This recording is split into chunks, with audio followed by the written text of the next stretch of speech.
Hi again everyone, I'm back with another Pirates CSG Battle Report video. This one's a little bit delayed. I was hoping to get this out a week or two ago, but I've been quite busy with work and other things going on recently. But we got there eventually, so hopefully this is another game that you enjoy. You might be able to tell from the tablecloth, this was actually a game I played all the way back just after Christmas with my younger brother Stephen. And this one it was another game using my pool system, and we decided to go with a bit bigger game this time with 26 point pools, which equates to about 70 points by the usual point scores. So in this one, we decided to go with ships from the 5, 6, 7, and 8 category. So we had 4 ships each and quite a few to select from. And for those just getting themselves back up to speed, these are the rules that I use for the pools format. So you can pause that and read that through if you need to. But just to get straight into the ship picks, these are the ones that I had for my choices. I had 2 different choices of the Black Pearl here, but I actually decided to end up going with the La Superbe and HMS Oxford again. They're reappearing again from the last video, as well as La Favori from the last video as well, and the Edinburgh Trader to round out my fleet there. And Stephen, his choices, funnily enough, he actually had the third choice of the Black Pearl, but neither of us actually ended up picking it. So the Black Pearl didn't see play today, and Stephen went with the Empress, the Hannah again, and the Neptune's Horde, as well as El Garant as his big pool 8 ship there. And just to look at the crews that we had for our fleet, maybe I should have thought of some a bit more inventive names than the French fleet, Spanish fleet, but I decided just for simplicity's sake to not confuse everyone to name the fleets after their flagships of La Superbe for the French and El Garant for the Spanish. But for my fleet, I decided to not have my captain on La Favori there and use my cannoneer on La Superbe to help out her very nice guns. And Stephen decides to keep all the captains on his fleet, as well as having I think there was a bit of confusion around the Musketeer. Stephen was asking me about the interactions between how Hannah and El Garant worked, and between that, I think he got confused. I tried to tell him that the bonuses don't apply to the Musketeer, which is a little bit unfortunate. So maybe he should have had the Cannoneer on there instead, but it is what it is. So just to go to the normal point score values here, my fleet's slightly cheaper at 67 to Stephen's 79. But as I've said in past videos, I think that's mostly down to some of the ships being a little bit overcosted, like the Hannah and El Garant here. I think are slightly overcosted ships, which is the whole point of the pool system, is to try and balance it out a bit. So as you can see, about 70-point fleets for the both of us. And here's just the over top image of the board we played with.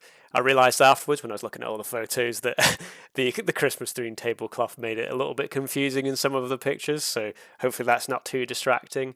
But hopefully you can make out that there's the 6 wild islands there, as well as the numerous fog banks and whirlpools, and both the home islands on the right hand side of the screen there. So yeah, just to clear that up, in our diagrams view, you can see my French fleet at that bottom right corner there, as well as Stephen's Spanish fleet at the top right there. So we had quite close home islands for this game here. Stephen rolled highest, so the Spanish went first. So let's just get straight into the first turn. And as per usual, the first turns are just normally just moving the ships into position. The combination of El Garant and Hannah decide to move quite aggressively south towards the French home island there, and as the Neptune's Horde moves towards that North Island, and the Empress actually decides to approach the whirlpool and use that as a way of trying to get over her otherwise slow speed. And then you can just see the Spanish's first turn of movement there, with the Empress slightly lagging behind already. Onto the French turn 1, and matching suit, I send the Edinburgh Trader towards that South Island there, as well as La Favori with the faster speed with the helmsman on board, go towards the more distant Sun Island. And I decided to keep La Superbe and HMS Oxford together combined, and sort of move them defensively between the rest of my fleet and the approaching Spanish fleet. And then you can just see my first move action there as well, with my green guitar pick marking my home island there. So Spanish turn 2, and the Neptune's Horde already manages to reach that North Island there, and with the Explorer immediately takes 3 treasures. And that's the first Explorer action of the game, and you can see the upturned Explorer there. And then Elgarant and Hannah decide to move back around the backside of that fog bank, potentially sneaking around behind the HMS Oxford and keeping out of range of Le Superbe there. And you can see quite an aggressive move from the Spanish fleet there, coming up behind the French fleet. And finally, just to finish off the Spanish turn 2, the Empress does go through that whirlpool and manages to successfully roll without taking any damage or losing any crew. That brings us to French turn 2, and I decided to respond with the HMS Oxford, as I could get all the cannons in range, and I was hoping to get some good rolls here, and then I went 50-50, which is good enough to do some damage to the Garant there, taking 2 of her masts off in the first shoot action of the game there. With 2 hot shots hitting, I decided I don't think I really need the Superbe to help out the HMS Oxford there. If the Oxford gets in trouble, I can always just bring her back to the home island and try and repair her up there, since she's so close there. But meanwhile, the Favori and Edinburgh Trader both continue on their journeys, and the Superbe actually just moves towards like a more central position on the board to sort of just gain a controlling position. And then here you can see at the end of turn 2, and the fighting starting off on the right hand side of the board there, and on the far left side the Empress going through the whirlpool towards that island there. Spanish turn 3, and Elgarant moves into position to respond to the Oxford's cannon fire, and with Musketeer on board, although of course that doesn't benefit from the bonuses from Elgarant or Hannah, but the rest of her cannons do have essentially rank 1, and she does manage to score 2 hits on the HMS Oxford here. And then Hannah decides to move into support and fire her cannons, which aren't the best, but she does manage to score 1 successful hit there. And I must say I was having a bit of flashbacks from the last game here where I lost the Oxford pretty early on, but fortunately she does survive with at least 1 mast left, which means I can try and bring her back to the home island on my next turn. And the Spanish turn continues by the Neptune's Horde going back towards her home island with her treasure that she's already picked up.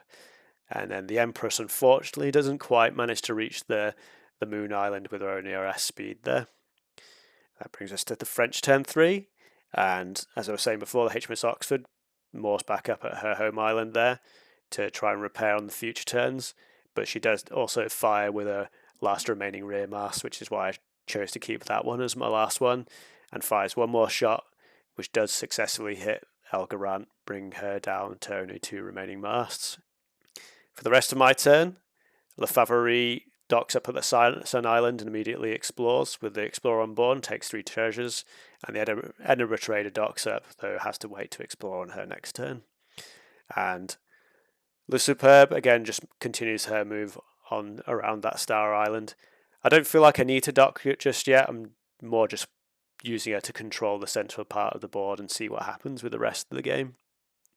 And here you can see the end of turn 3 with a few docked up ships there, and the action on the top right of the picture there, and then the Empress not quite, you can't quite tell from this picture, but she isn't quite touching that island there, unfortunately for Stephen.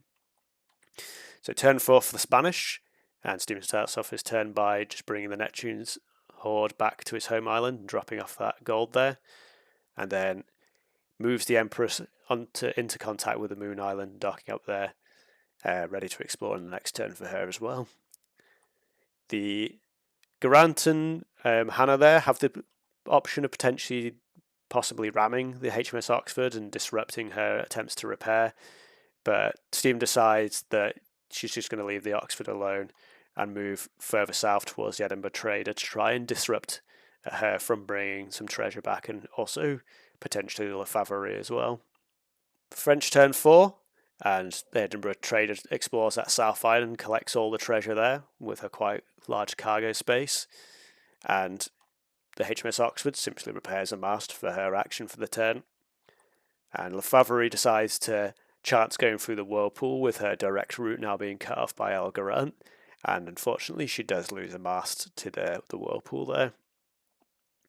Finally, the Superbe decides to just move further north, possibly going towards the Heart Island at the top there, as she's reasonably uncontested.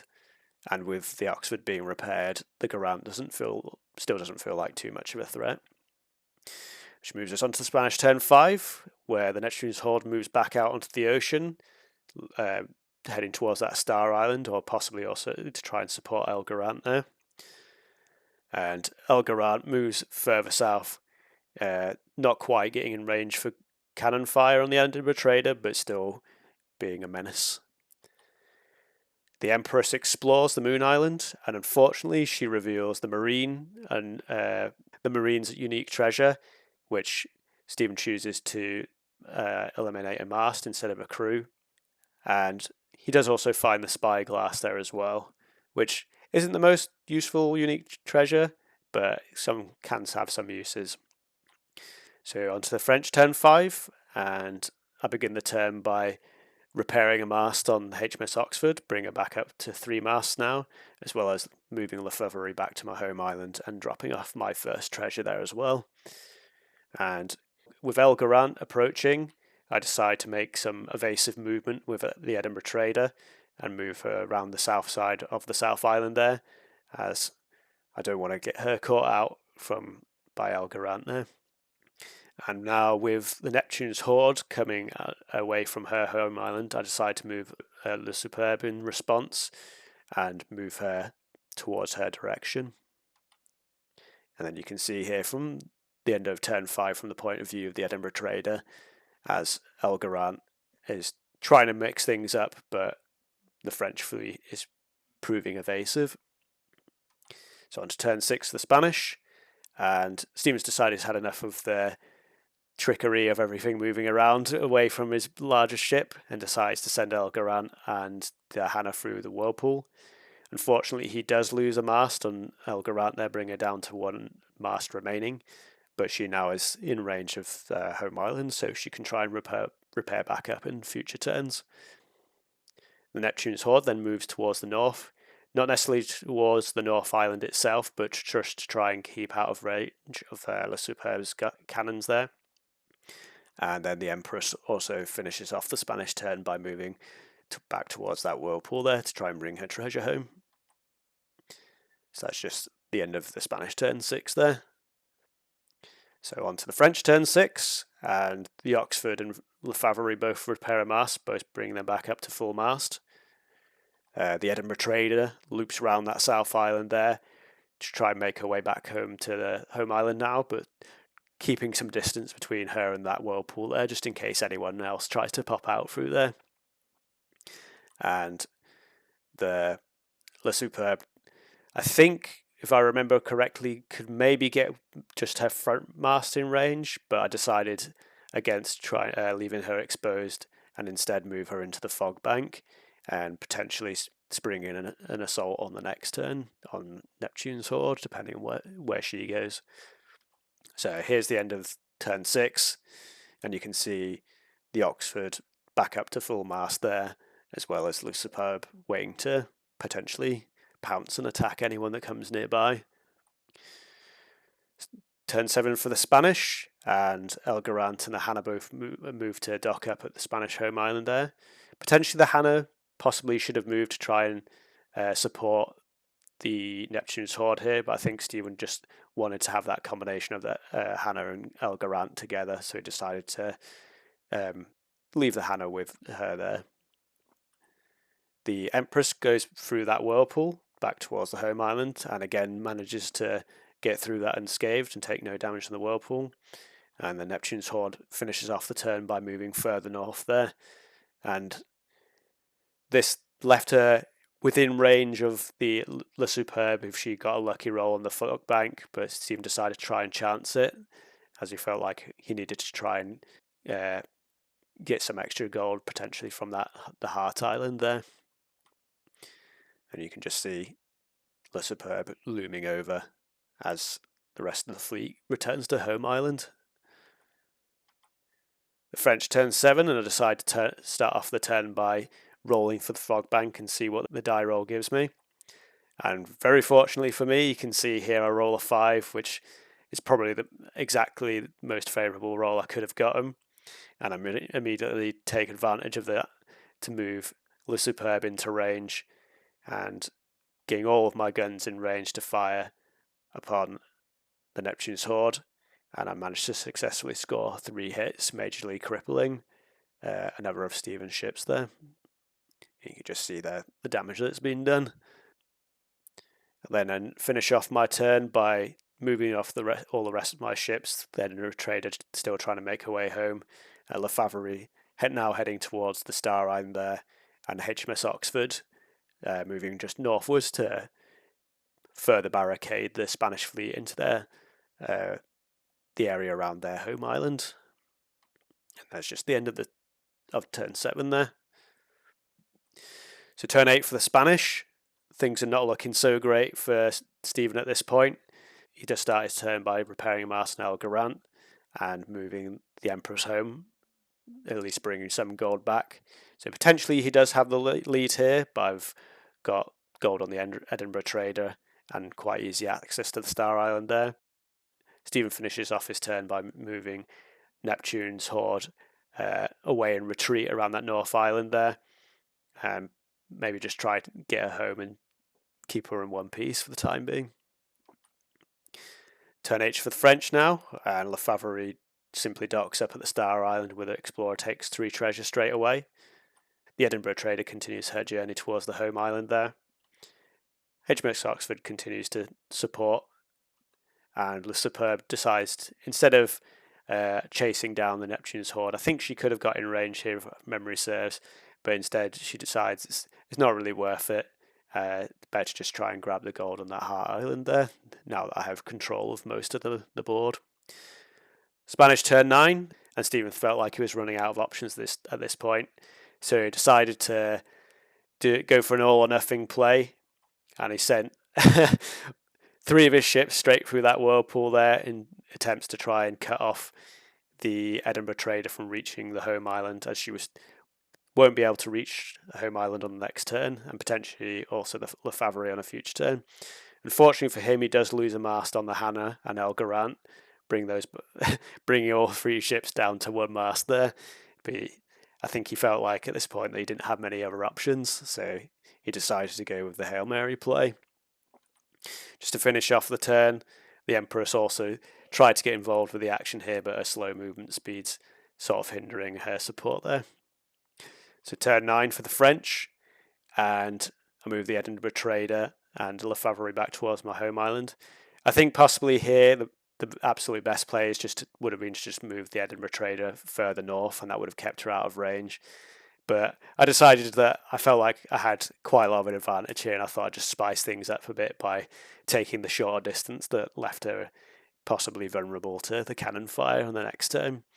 But then also the HMS Oxford moves down in support, covering for the probably sweep up on the next turn, and the Le Superbe at the Heart Island there just docks up, ready to grab any gold there on the next turn. So there's the end of turn 9, and the final battle of the game is about to take place. So the Spanish turn 10, and all 3 ships move towards the Edinburgh Trader there as a last-ditch effort. 3 cannons available left, as well as a musketeer.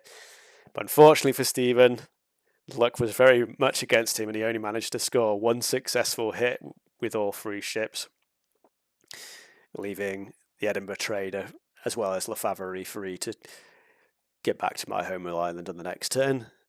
Just to finish off the Spanish turn though, but maybe to add insult to injury, the Empress went through that whirlpool there.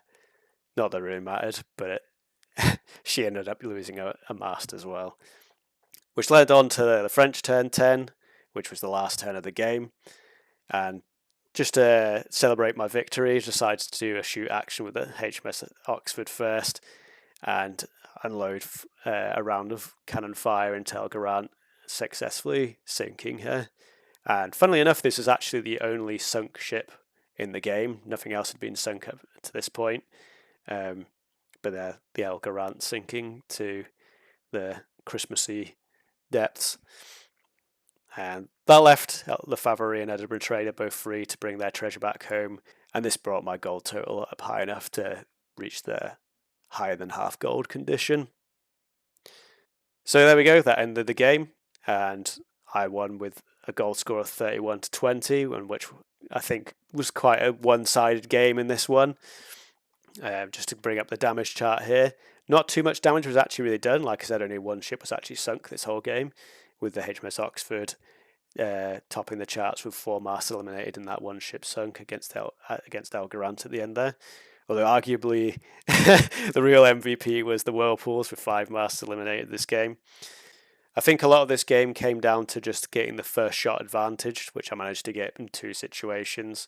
Here back on turn 2, where I got the jump on El Garant with the Oxford here, as well as on turn 7, where I did the same with Le Superbe on the Neptune's Horde here, which sometimes goes to show just how important it is to get that first shot in before your opponent.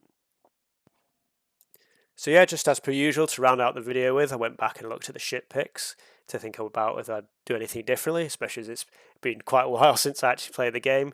But I think I was actually very happy with the fleet choices I got this time. Potentially I could have gone for the Black Pearl over the HMS Oxford for the quite nice crew protection ability. But I knew Stephen didn't have any choices that specifically targeted crew or cargo, so I was happy to go with the slightly better cannons on the Oxford there. And also probably could have gone with the Black Pearl in Pool 8 as well for that faster base speed. But I'm always a big fan of having that extra mast on my big gunships to give a bit more endurance if it does turn into a long drawn out gun battle. And yeah, just the Edinburgh Trader and Lefavre as 2 just gold runners to round out the fleet, I thought was quite nice there. So yeah, overall I was quite happy with that. Looking at Stephen's choices now, and I'm still not 100% sure about the choice of Hannah. I'm still questioning if I should knock her down a pool or not. It's quite a hard ability to balance. But the combination of her and El Garant was quite an interesting one. But maybe Stephen could have done something different there. I think the only thing I would have definitely done different is I probably would have gone with El San Francisco of Empress and just used her as a pure gold runner. The Empress does have those very nice cannons with the captain on board, but when you've only got airspace speed, you basically have to commit to using your helmsman on her to really get the most out of her. And Stephen was kind of just using her as a gold runner anyway, so I think El San Francisco probably would have been the better pick. And possibly in Pool 8, might have gone for the HMS Dauntless there, with the slightly better natural cannons without requiring that ability for Garant, as well as the Dauntless's quite nice defensive ability as well there. But honestly speaking, there's quite a few different ways you could have gone about these picks, I think. So maybe if you've got a few ideas what you'd have gone for his fleet here. But yeah, if you leave those in the comments below, those are always interesting to read. That brings us to the end of another video, and I do have another game lined up for another potential battle report in the future, so look forward to that one. If you like this video, feel free to check out some of my other ones on the channel, and yeah, thanks for watching, and I'll see you next time.